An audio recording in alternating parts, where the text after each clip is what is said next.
उसके बिना कोई फायदा नहीं। क्या नाम था? पाठक जी, प्रमोद पाठक। हाँ, उसके बिना कोई फायदा नहीं है। बाकी हम लोग क्या करेंगे? जिंदाबाद जिंदाबाद जिंदाबाद जिंदाबाद जिंदाबाद जिंदाबाद जिंदाबाद जिंदाबाद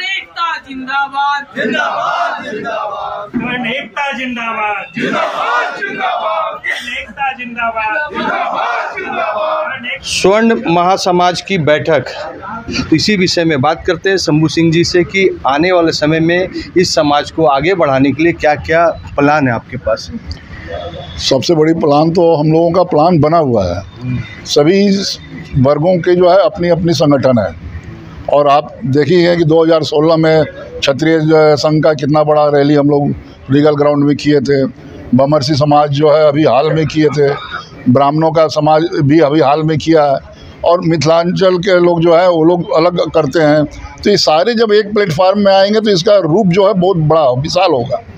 तो हम लोग कोई भी बात को उठाएंगे तो सरकार में और कोई भी जो है प्रशासन के लोग उसको जो है वेटेज देंगे। इससे बड़ी बात और कुछ नहीं हो सकती है। और सवर्ण के साथ जो अन्याय को जो है अब हम लोग बर्दाश्त नहीं करेंगे।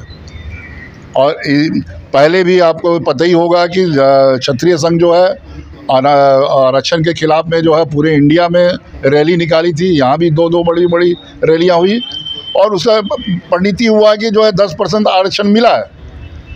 तो अगर हम 4 वर्ग जुटते हैं तो समझिए कि हमारा रैली कितना बड़ा हो सकता है, और हम ये संगठन को कितना व्यापकता दे सकते हैं। और जितना ये संगठन व्यापक होगा इसका जो है फल उतना ही ज़्यादा मिलेगा। और क्या क्या विचार किया गया इस संगठन के बारे में? स्वर्ण महासंघ के गठन के पीछे एक ही उद्देश्य है कि हमारी आने वाली पीढ़ी जो उपेक्षित होने जा रही है उसके संरक्षण हम कैसे करें, और उसके संरक्षण के लिए हम सभी एकत्रित हुए हैं।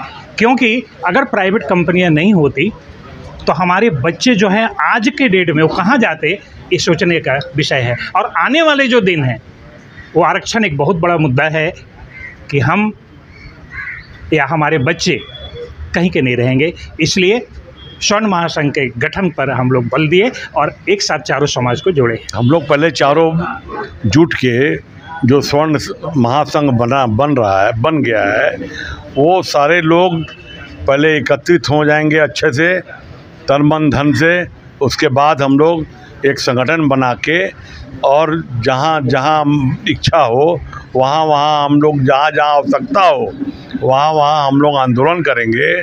और सरकार से, राज्य के सरकार हो या देश के सरकार हो, हम लोग किसी के सामने भी जाके अपना वक्तव्य रखेंगे कि हम लोग को ये चीज़ की आवश्यकता है। तभी जाके हम, जब तक हम जुट गए हैं, पहले नहीं जुटे थे तो अलग थलग थे। अभी हम लोग चारों लोग जुट गए हैं। जुटने से हमको अलग शक्ति एक प्रदान हुई है।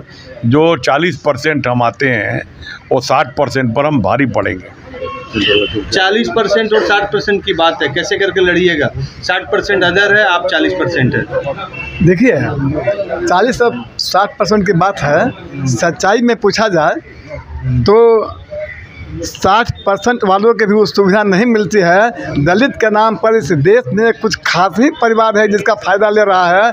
बाकी दलित को इसके बारे में कोई जानकारी नहीं है। तो हम ये भी चाहेंगे कि जिस आदमी को, दलित को एक बार अगर आरक्षण की सुविधा मिल जाए, दोबारा उस परिवार को नहीं मिलना चाहिए, नीचे वालों को मौका देना चाहिए। क्या ज़रूरत है कि रामविलास पासवान का बेटा ही हमें तो वहाँ से लड़ेगा, वो तो दलित नहीं रह गया, गरीब नहीं रह गया। ले हमारा संघर्ष होगा कि आर्थिक आधार पर यहाँ पर आरक्षण दिया जाए, और चाहे वो किसी भी जात का है। एक एसटी के ऑफिस में, उसके घर में एक ब्राह्मण का लड़का वहाँ पर काम करता है तो एसटी के लड़कों का आरक्षण मिलता है। अब ब्राह्मण का लड़का जो भोजन बनाता है उसका आरक्षण नहीं मिलता है। ये कहाँ की विडंबना है? सरकार के हर गलत नीतियों के विरुद्ध हम आवाज़ उठाएंगे।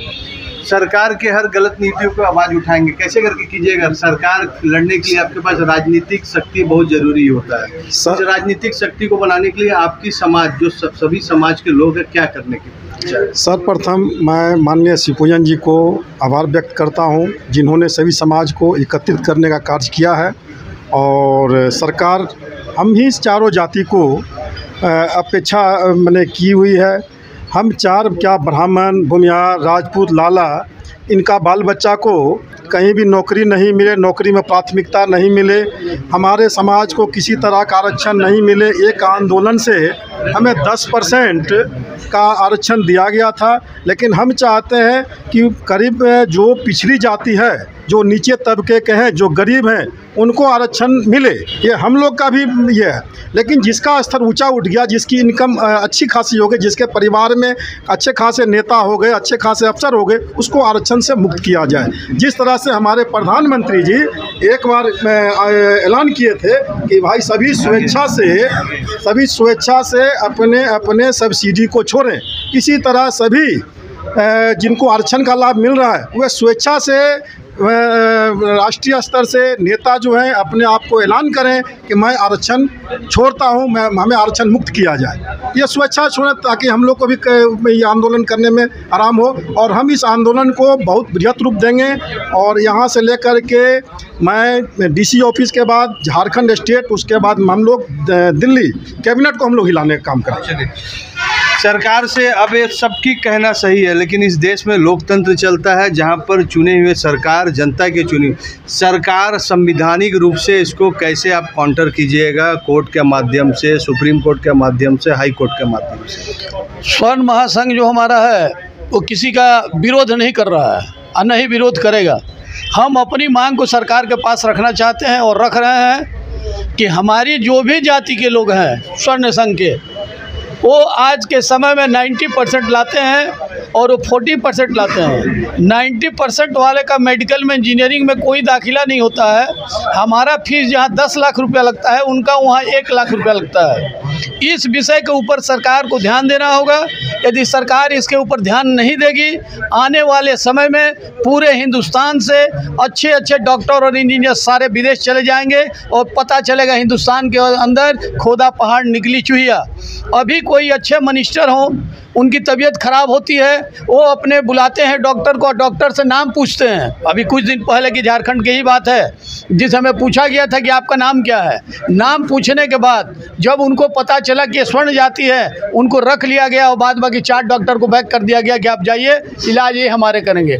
जब आपके अंदर ये मानसिकता है और आपकी यह सोच है कि वो लड़का अच्छा करेगा, स्वर्ण जाति के लोग अच्छा कर रहे हैं, आप उनको दरकिनार कर रहे हैं। और आप संविधान में 10 साल के लिए आरक्षण था, न कि अभी 75 साल हो गया, 75 साल के लिए आरक्षण था। लोगों ने आरक्षण को अपना वोट बैंक बना लिया।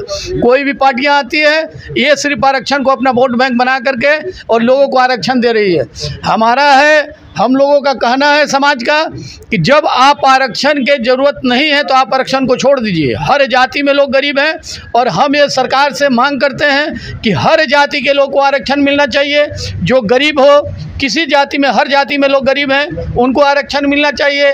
जो सैनिक है, पूर्व सैनिक है, उसको आरक्षण मिलना चाहिए। जो विधवा है, जो विकलांग है, उसको आरक्षण मिलना। क्या बोलना चाहिए? युवा को जोड़ना बहुत जरूरी है। युवा जब तक नहीं जोड़ेंगे कोई भी संगठन में मजबूत नहीं होगा। उसके लिए क्या तैयारी है? युवा को बिना जोड़े हुए, क्योंकि युवा शक्ति है और बिना शक्ति के आप कोई भी लड़ाई नहीं लड़ सकते। यह सवर्ण महासंघ जो बना है वो सरकार के द्वारा सवर्ण समाज उपेक्षित हुआ है। सवर्ण समाज का वोट हर एक दल को चाहिए, लेकिन इनका आवाज़ कोई नहीं उठाएगा। इसलिए हम लोग सवर्ण समाज को एक करके, और जो सरकार हम लोग को इतना दिन से वोट लेकर उपेक्षित किया है, उसको हम अपना बात मानने पर मजबूर करेंगे, युवाओं को एक करेंगे और यह लड़ाई बहुत आगे तक चलेगी। और हम लोग का यह मांग है कि सवर्ण समाज में जो आर्थिक रूप से पिछड़े लोग हैं, उनको भी आरक्षण दिया जाए और जातिगत आरक्षण की व्यवस्था को बंद हो। सबसे पहले कोई भी प्रतियोगिता परीक्षा है, उसमें प्रतिभा की कद्र होनी चाहिए। प्रतिभा किसी आरक्षण की मोहताज नहीं होती है। यदि सुयोग्य चिकित्सक, सुयोग्य अभियंता नहीं जाएंगे तो ये देश का विनाश निश्चित रूप से है। किसी भी वर्ग को, चाहे जो भी वर्ग हो, अगड़ा हो, पिछड़ा हो, उसमें आर्थिक आधार पे आरक्षण मिलनी चाहिए, क्योंकि हर वर्ग में जो गरीब हैं, दबे कुचले लोग हैं, वो आरक्षण के हकदार हैं।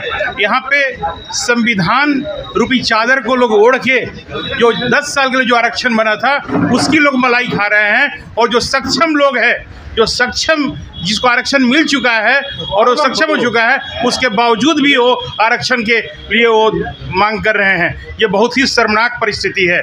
जो देश के आला कमान, खास करके जो नीति निर्धारक वर्ग में जो लोग बैठे हैं, MP MLA हैं, मंत्री हैं, यदि वो पिछड़ी जाति से आते हैं, SC ST से आते हैं, तो उनको आरक्षण किस आधार पर मिल रहा है, जबकि जो ज़रूरतमंद है अभी भी वो आरक्षण का मोहताज है।